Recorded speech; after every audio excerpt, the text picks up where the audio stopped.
j'espère que vous avez passé une bonne après-midi et que vous êtes prêts à vous détendre toujours en parlant couteau. Alors comme vous l'avez vu dans la vidéo, ma collection de 108 est complète et du coup j'en ai commencé une nouvelle.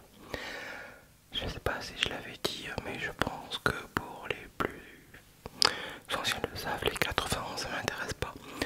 Donc je me suis orienté vers un nouveau style de couteau, toujours chez Victorinox, mais les 111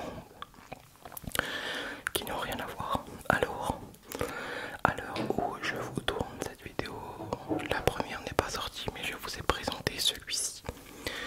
Oui, alors bon, ça c'est rien à voir. Hop, c'est le Rescue Tool qui lui a les côtes jaune fluo comme ça. Et en fait elles sont phosphorescentes. J'étais pas au courant, la vérité, je croyais que c'était juste jaune et puis c'est tout quoi, ça s'arrêtait là. Mais pas du tout, pas du tout. Et comme je suis pas spécialisé son, j'y connais pas grand chose, je commence à m'y intéresser. J'ai cherché et en allant sur comment ça s'appelle, sur Facebook, j'en ai trouvé deux autres dont je suis tombé fou amoureux.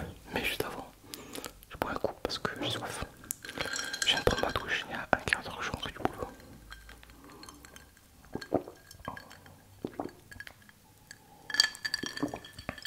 Ça fait du bien. Et du coup, je reviens avec un couteau. Et l'autre, c'est un déballage. Et des phosphorescents. Sans le savoir, et ben il y en a trois. Trois dont celui-ci. Ça y est, je vous le montre. Même si je suis pas fan des 91, il me le fallait dans ma collection. Des couteaux Victorinox phosphorescents. Celui-ci, c'est le Klimber, si je dis pas de bêtises. Alors le Klimber, il est différent parce qu'en fait, on est sur une base de Spartan, du Spartan, avec la petite lame, toujours très utile pour tailler du bois ou tailler un crayon. On a avec la grande lame, comme là,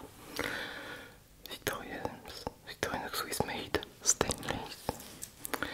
Et dessus, hop, on a le ciseau. Voilà, tout simplement.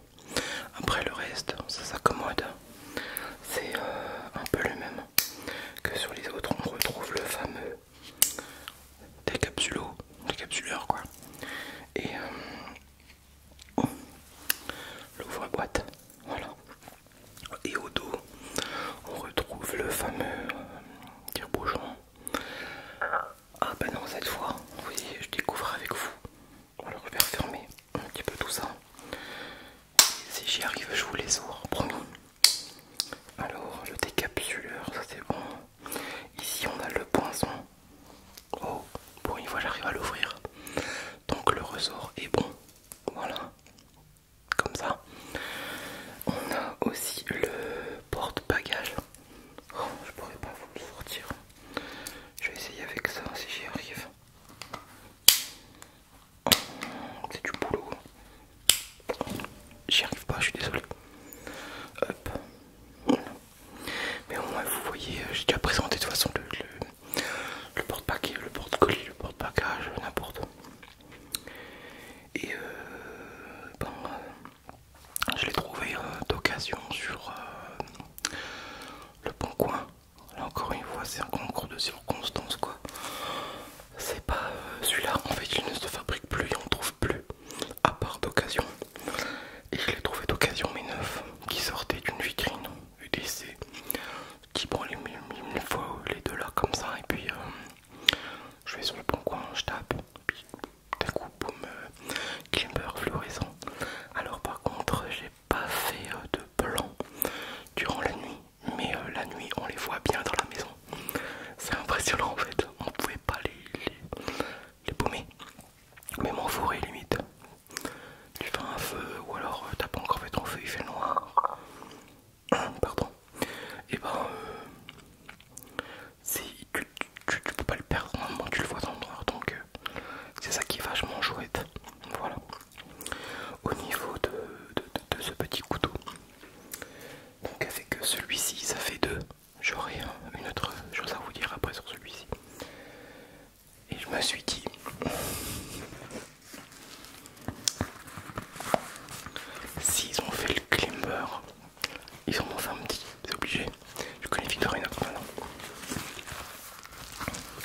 On va taper sur les anglais, les petits 58 pour ceux qui les connaissent. Et pour éviter d'avoir trop, que ça soit trop agressif et que, comment vous dire, j'ai trop de montage quand je suis feignant. Niveau montage, je vous ai déjà ouvert le paquet, mais on va le découvrir ensemble. Alors,